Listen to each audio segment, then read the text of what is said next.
প্রতিটি গৃহিণী কিন্তু চায় তার সংসারটা পরিপাটি গোছানো থাকুক, কেউ চায় না তার ঘর বাড়ি অগোছালো থাকুক। তো আমি আমার বাড়ির সংসার কীভাবে পরিপাটি করে গুছিয়ে রাখি সেটাই আজ আপনাদের সাথে শেয়ার করব। তো আশা করি আপনাদের কাছে ভালো লাগবে। হ্যালো এভরিওয়ান, আসসালামু আলাইকুম। কেমন আছেন সবাই আমার প্রিয় আপু ভাইয়ারা? আই হোপ সবাই খুব খুব ভালো আছেন। আমি রিয়া বলছি ঢাকা উত্তরা থেকে। নতুন একটা ভিডিওতে সবাইকে ওয়েলকাম করছি। তো এই যে আজকে আমি প্রথমে বেডরুম থেকে ভিডিওটি শুরু করেছি। তো আমি প্রতিদিন এভাবে ক্লিন করে নিই হালকা পাতলাভাবে ঘর বাড়ি, তাহলে কিন্তু খুবই কম সময়ে ঘর বাড়ি পরিষ্কার হয়ে যায়। তো আজকে যেহেতু বেডশিট চেঞ্জ করেছি, তো একটু পর্দাগুলো ঝেড়ে নিচ্ছি। তো পর্দাতে যদি এক্সট্রা কোনো ধুলাবালি থাকে সেগুলো কিন্তু ঝাড়লে উঠে যায়, কারণ এটা কিন্তু সিনথেটিক। তো একদম পুড়ে যায় হালকা পাতলা ধুলোগুলো।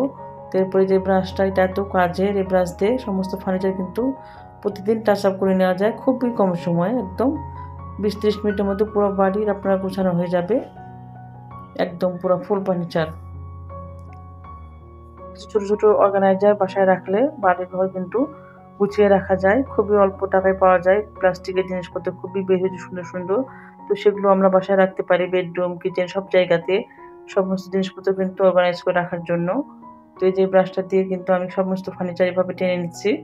তো আমার বাসার ফার্নিচারগুলো কিন্তু অনেক দিনের আগে, নতুন না। তো আমার যে খাটটা দেখলেন বেড, সেটা কিন্তু আমার বিয়ের সময় আমার বাবার বাসা থেকে দিয়েছিল। এখনও কিন্তু নতুনের মতো ঝকঝকে তকতকে আছে। তো আমি যেভাবে ক্লিন করে রাখি যার কারণে কিন্তু আমার বাসার ফার্নিচারগুলো ঝকঝকে থাকে, মনে হয় যে এখনই পালিশ করা হয়েছে, দেখে তাই মনে হয়। ঘর বাড়ি পরিষ্কার কিংবা গুছিয়ে রাখতে কিন্তু বেশি সময় প্রয়োজন হয় না, শুধু একটু টেকনিক জানতে হয়, তাহলে কিন্তু বাড়িঘর পরিষ্কার পরিচ্ছন্ন থাকে। তো একটা বেড যখন ঘুম থেকে ওঠা হয় তখন কিন্তু আমরা যদি বেডটাকে সুন্দরভাবে ঝেড়ে ঝেড়ে পরিষ্কার করে রাখি, তাহলে কিন্তু এই কাজটাতে পরে আর হাত দিতে হবে না। এটা কিন্তু একদমই বেডটা পরিষ্কার হয়ে গেল, তখন আমরা কিন্তু রুম থেকে বের হয়ে তখন আমরা কিচেনে যেতে পারি। ওই যে আমি কিন্তু পুরো বাড়ির বেডরুমটা সুন্দর করে গুছিয়ে নিয়েছি, এবং যে ফ্লোর ম্যাট সেটাও দিয়ে দিলাম সাইডে। এরপরে হচ্ছে যে ড্রেসিং টেবিলটা সব কিছু আমি ক্লিন করে নিয়েছি একদমই। তো আমার বাসায় যে পুরো যে ডিপ ক্লিন যে বিষয়, সেটা কিন্তু আমার কখনোই করতে হয় না যে পুরোপুরি ডিপ ক্লিন। কিচেনে বলেন, যে কোনো রুম বলেন, কোনো সময় আমার কিন্তু ডিপ ক্লিন করতে হয় না। আমি সবসময় এভাবে কাজ করি, যার কারণে কিন্তু নোংরা কম থাকে না, পরিষ্কার থাকে সব কিছু। তো আমার বাসায় কিন্তু ঝুলও থাকে না তেমন একটা। অনেকে দেখা যায় যে ঝুল ঝাড়ছে ইচ্ছা মতো সারাদিন ধরে, তা কিন্তু আমার করা লাগে না। যখন একটু হালকা পাতলা ঝুল থেকে তখন একটু ঝাড়ু দিয়ে টেনে নিই, তাহলে কিন্তু আর ঝুল হয় না। তো এই যে সাথে কিন্তু আমি গ্রিলগুলো একটু মুছে নিয়েছিলাম। তো যেদিন বেডশিটটা চেঞ্জ করি সেদিন সব কিছু একটু হালকা পাতলা ভালোভাবে মুছে নিই, তাহলে পরিষ্কার হয়ে যায়। যে সেটা শুধু মুছতে পারি না, কারণ হাতে পাই না, আমি অনেক উঁচুতে আছে, ওটা আমি মুছতে পারি না। তো আপনাদের ভাইয়া মুছে দেয়। তো আপনাদের ভাইয়া কিন্তু অনেক পরিষ্কার টিপটপ থাকতে পছন্দ করে। তো উনিও কিন্তু অনেক কাজে আমাকে হেল্প করে, বাড়ি ঘর পরিষ্কার পরিচ্ছন্নতার কাজে।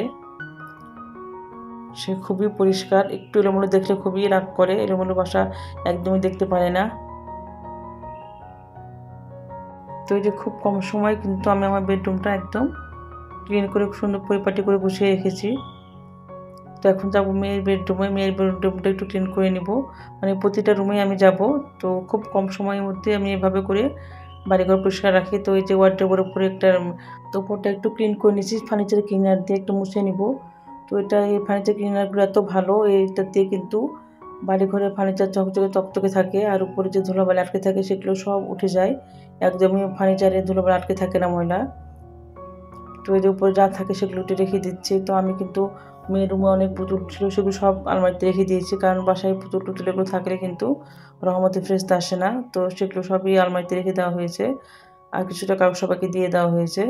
তো এই যে ছোটো যে একটা অর্গানাইজার দেখছেন বক্স, সেটার মধ্যে আমার মেয়ে ছোটো ছোটো ক্লিপ কিংবা স্কুলে যাওয়ার যে সময় যে ব্যান্ড লাগে, ছোটো ছোটো রাবার ব্যান্ডিং করার জন্য, সেগুলো রেখে দিই। কারণ দেখা যায় যে স্কুলে যাওয়ার সময় খুঁজে পাওয়া যায় না কোথায় কোথায় থাকে ছোটোখাটো জিনিসগুলো। তো এভাবে ছোটো জিনিসগুলো আমি এখানে রাখি। আর এই যে ঝুড়ি, এটাতে সব কিছু মেয়ের এক্সট্রা যে জিনিসপত্র থাকে, আইডি কার্ড, বেল্ট, রাবার, যা কিছু থাকে, মানে সক্স, এরপর সব রুমাল, এগুলো সব থাকে এখানে এই বক্সের মধ্যে, এই ঝুড়ির ভিতরে। আপনারা সমস্ত এক একটা জিনিস রাখার জন্য নির্দিষ্ট কিন্তু একটা জায়গা রাখবেন। তো সেই জিনিসগুলো সেখানে রাখবেন, তাহলে কিন্তু মনেও থাকবে এবং খুঁজে পাওয়া যাবে যে এই জিনিসটা ওখানে রাখবো অর্গানাইজ করে, তাহলে কিন্তু সেই জিনিসটা খুঁজে পাওয়া যাবে, মনেও থাকে। তো এই ব্রাশ দিয়ে খাটটা একটু টেনে নিচ্ছি। তো এগুলো কিন্তু ডিপ ক্লিন আমার করা আছে খাটগুলো, তো আজকে আর করবো না ফার্নিচার ক্লিনার দিয়ে। তো মাসে একবার করে আমি পুরো বাসার ফার্নিচারগুলো করি ফার্নিচার ক্লিনার দিয়ে ক্লিন। তো এই যে দেখেন একদম ঝকঝকে তকতকে আছে ফার্নিচারগুলো, মনে হয় যে পালিশ করা এখনই, কিন্তু এরকম অনেক আগে পালিশ করে এগুলো। দেখে কেউ বলবে না যে আমার বাসার ফার্নিচারগুলো তো অনেক আগের পুরোনো ফার্নিচার, কিন্তু দেখলে বোঝা যায় না। তো মেয়ের বেডটা সুন্দর করে গুছিয়ে নিলাম। তো ছেলের বেডরুমে যাবো না, কারণ ছেলের বেডরুমে পুরো বই খাতায় ভরা পড়াশোনা করছে ছেলে, তো যেন ছেলের বেডরুমে আর যাবো না। তো টেবিলটা একটু ক্লিন করে নিচ্ছি, মেয়ের পড়ার চেয়ার টেবিলটা। তো এরপরে যে ব্যাগগুলো থাকে না, ব্যাগগুলো স্কুলের ব্যাগ, কোচিংয়ের ব্যাগ এলোমেলো হয়ে পড়ে থাকে, তো নির্দিষ্ট একটা জায়গায় তো রেখে দিলে গুছিয়ে থাকে, তো অর্গানাইজও থাকে, দেখতেও ভালো লাগে। তো এই যেখানে সমস্ত ব্যাগ যে থাকে মেয়ের কোচিং স্কুল ব্যাগ, সেগুলো কিন্তু এখানে রাখি আমি। তো স্কুল থেকে এখন তো মেয়ে স্কুলে আছে, স্কুলের ব্যাগ যখন স্কুল থেকে আসে তখন এখানে আমি রেখে দিই, স্কুল বই খাতাগুলো বের করে নিয়ে। তো এই যে মেয়ের রুমটাও কিন্তু একদম ক্লিন করে ফেলেছি। আর এই যে একটা কিন্তু আলমিরা দেওয়া আছে মেয়ের রুমে ওয়ালের সঙ্গে, সেটাতে যত রকমের শীতের কাপড় চোপড় সব আছে ওখানে, কাঁথা কম্বল এক্সট্রা জিনিসপত্র ওখানে রাখা হয় ওই আলমিরাতে ওয়ালের সঙ্গে। তো এই যে মেয়ের রুমে একটা বেলকনি আছে, তো আমার বাসায় কিন্তু সব রুমের সাথে একটা করে বেলকনি আছে প্রতিটা রুমে রুমে।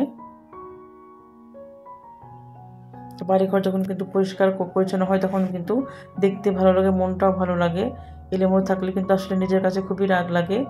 আর এই টেবিলটা প্রতিদিন 2বার করে 3বার করে ক্লিন করে আমি হালকা পাতলা একটু স্প্রে করে দিয়ে মুছে নিলে একদমই কিন্তু ঝকঝকে তকতকে থাকে। এটাতে কোনো নোংরা থাকে না, ধুলাবালি কিংবা ধুলের দাগটা কিছু থাকে না, একদম পরিষ্কার থাকে। আর ডাইনিং টেবিল যদি নোংরা থাকে দেখতে খুবই খারাপ লাগে, বাজে দেখা যায় কোনো স্পট পড়ে থাকলে।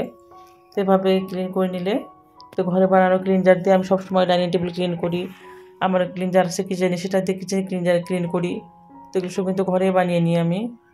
তো এরপরে যেগুলো একটু আমার কাছে ডাইনিং স্পেসে কিন্তু প্রচুর ধুলো আসে, যে বড় একটা জানালা দেওয়া আছে। তো প্রতিদিন এগুলো একটু মুছে নিলে তাহলে একদম ঝকঝকে থাকে, নোংরা থাকে না ধুলাবালিগুলো। জাস্ট একটু টেনে নিলেই হয়, ধুলাবালিতে আটকে থাকে না। আর এই যে ফুলগুলো এগুলো কিন্তু আর্টিফিশিয়াল, এগুলো কিছু বেশি ধোয়া হয় তাহলে কিন্তু এগুলো নষ্ট হয়ে যায়। তো আমি করি কি ব্রাশ টাশ দিয়ে একটু করে মুছে নিই কিংবা টিস্যু দিয়ে, তাহলে কিন্তু এগুলো পানিতে বেশি ধোয়া লাগে না।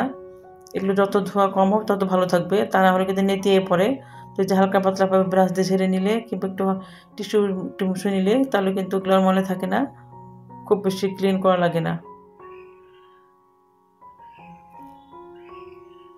যে সমস্ত জিনিসই কিন্তু আমি টাওয়েল দিয়ে এভাবে টেনে নিচ্ছি একটু করে হালকা পাতলা করে, যেহেতু ধুলাবালি পরে আর ধুলাবালিতে পড়বে, যেটা ধুলাবালির অভ্যাস আসবেই ধুলাবালি বাসায়, ধুলাবালিকে তো আটকে রাখা যায় না। তো আমাদের নিজেদেরই এভাবে করে কিন্তু সব কিছু যত্ন করে নিতে হয়। তো এই যে সমস্ত কিছু পরিষ্কার করে নিলাম। তো ডিপ ক্লিনে কোনো ব্যাপারই থাকে না, এভাবে যদি হালকা পাতলা করে প্রতিদিন না হলে 2-1 দিন পর পর কিন্তু এভাবে করে নিলে কিন্তু ডিপ ক্লিনের বিষয়টা আসে না, বাসা ঘর একদমই চকচকে ঝকঝকে থাকে। তা আমার বাড়িঘর কিন্তু সবসময় এরকমই থাকে। এই যে এগুলো একটু ব্রাশ দিয়ে ধুয়ে নিচ্ছি। আর এই যে যেটা ঝুলছে সবুজ কালার মানে এটা হচ্ছে মানি প্ল্যান্টের পাতা, অবশ্যই এটা হবে। তো সেটাও কিন্তু একটু মুছে নিচ্ছি ভিজা টাওয়েল দিয়ে। আর এটা হচ্ছে অরিজিনাল রিয়েল, সেটাও একটু মুছে নিচ্ছি, পাতাগুলো ধুলাবালি পরে। এটা হচ্ছে পানিতে গুঁড়ো করতে দিয়েছি মানি প্ল্যান্টটা। আর্টিফিশিয়াল ফুলগুলো বেশি ধুলে কিন্তু নেতিয়ে পরে নোংরা হয়ে যায়, মানে নষ্ট হয়ে যায়, যার কারণে কিন্তু এভাবে রাখলে অনেক দিন লাস্টিং করে। তা আমার বাসার আর্টিফিশিয়াল ফুলগুলো কিন্তু অনেক দিন থাকে, কিছু হয় না, একদম নতুনের মতো ঝকঝকে তকতকে থাকে। এই কারণে আমি কিন্তু খুব বেশি ধুই না। এই ফ্রিজটা একটু মুছে নিব, ফ্রিজের মধ্যে হালকা পাতলাভাবে উপর উপর যদি একটু মুছে নেওয়া যায় তাহলে ফ্রিজের উপর থেকে কিন্তু ধুলো আটকে থাকে অনেক, সেটা কিন্তু ঝকঝকে চকচকে হয়ে যায়।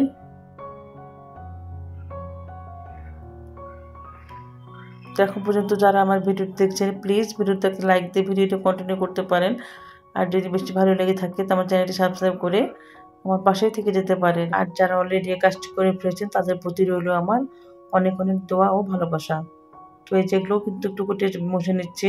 তো ধুলাবালি কিন্তু পুস্তক পরে থাকে, তো মুছে নিলে এই যে ঝকঝকে তকতকে থাকবে একটু জিনিসপত্রগুলো। অনেকে আমি দেখি একেবারে ধুলাবালি স্তূপ পরে থাকে, কেমন যেন হয়ে যায়, ডিপ ক্লিন করে, কিন্তু আমার কিন্তু তা করে না। এভাবে করে প্রতিটা জিনিস কিন্তু হালকা পাতলা মুছে নিলে একদমই সমস্ত বাড়ির জিনিসপত্র ঝকঝকে তকতকে থাকে। আর যে জায়গার জিনিস সেই জায়গায় কিন্তু গুছিয়ে অর্গানাইজ করে রাখলে পারে, যে জায়গাটা দেখতে অর্গানাইজ থাকে জিনিসগুলো ভালো লাগে এবং মনেও থাকে। তো যে প্রতিটা জিনিসের আপনাদের কিন্তু ভাগ করে নেবেন যে আমার এই জিনিসটা আমি এখানে রাখবো, সেভাবে তাহলে সেভাবে অর্গানাইজ করবেন।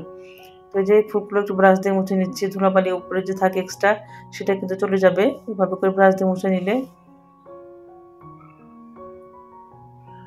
এভাবে মুছে আমার কিন্তু মনে হয় না যে আল্লাহ ফুলগুলো যে এত নোংরা ওয়াশ করতে হবে, কিন্তু এভাবে ওয়াশ করা মোছার কারণে কিন্তু খুব অনেক দিন পর পর কিন্তু আমি ধুতে হয়।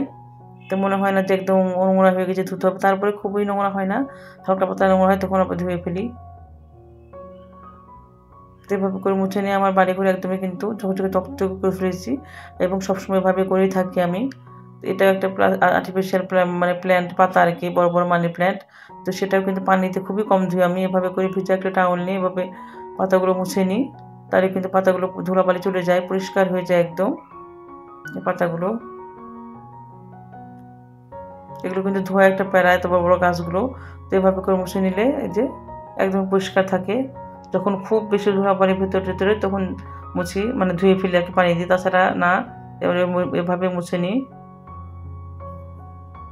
বাড়িঘর পরিষ্কার পরিচ্ছন্ন কিংবা গুছিয়ে রাখতে কিন্তু খুব বেশি সময় লাগে না। কাজের ফাঁকে ফাঁকে কিন্তু এগুলো করে ফেলতে পারেন। তা আমি কিন্তু ঘর বাড়ি পরিষ্কার পরিচ্ছন্ন কিন্তু রান্নার ফাঁকে ফাঁকে এসে করে ফেলি।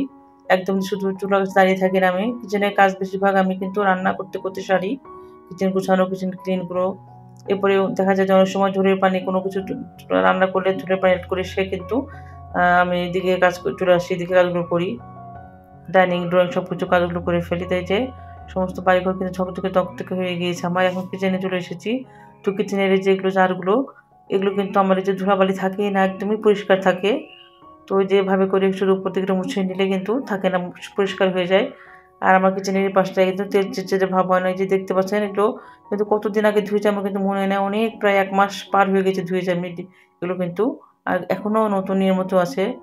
কোনো তেল চিটচিটে ভাব কিন্তু নোংরা নাই। এভাবে করে মুছে নিই আমি, টেনে নিই আরকি। ভিজা টাওয়েল দিয়ে টাচ আপ দিয়ে নিই। তাহলে কিন্তু আর নোংরা থাকে না। তারপর যখন মনে হয় যে না ডিপ ক্লিন করতে হবে, তখন ডিপ ক্লিন করি আরকি। তো এই যে এভাবে করে এগুলো ছোট, ছোট এগুলো মুছে নিচ্ছি। তো হয়তো ভাববে যে হোয়াইট কালার জিনিসগুলো না জানি কত ডিপ ক্লিন করতে হয়, কত পরিষ্কার করতে হয়। কিন্তু যে দেখেন, বিশ্বাস করেন, এই যে আমি কিছুই করিনি। প্রায় ২ মাসও মনে হয়ে গেছে আমি কিন্তু ডিপ ধুই না এগুলো। এভাবে মুছে, মুছে আছে। এখনো পরিষ্কার আছে, কোনো নোংরা নাই, ধুলাবালি নাই। কোনো তেল চিটচিটে নাই কিন্তু। একদমই পরিষ্কার আছে। তো আমার কিচেনে কিন্তু সবসময় এরকমই থাকে। আমার কিচেনের যে ডিপ ক্লিন কাজ সেটা কিন্তু করতে হয় না, যে তেল চিটচিটে আঠা এগুলো ঘষতে হবে, সেগুলো কখনোই করতে হয় না। প্রতিদিন আমি একটু হালকা পাতলা করে মুছে নিই, ওয়ালটা স্প্রে করে মুছে নিই। এরপরে যে ছোট, ছোট অর্গানাইজার, এগুলোতে কিন্তু গ্রোসারি আইটেমগুলো খুব সুন্দরভাবে গুছিয়ে রাখা যায়। ক্যাবিনেট না থাকলেও কিন্তু এলোমেলো লাগে না, দেখতে খুবই ভালো লাগে। তো এই যে এভাবে করে আমি ক্যাবিনেটের মধ্যে এগুলো রেখে দিলাম। যাদের ক্যাবিনেট নেই তারা এইভাবে করে রাখতে পারবেন, শুধু অর্গানাইজারে করে কিন্তু। তো আজ কেমন লাগলো ভিডিওটা অবশ্যই আপনারা কমেন্ট করে জানাবেন। আর পরবর্তী ভিডিও দেখার আমন্ত্রণ জানিয়ে এখানে শেষ করছি। আল্লাহ হাফেজ।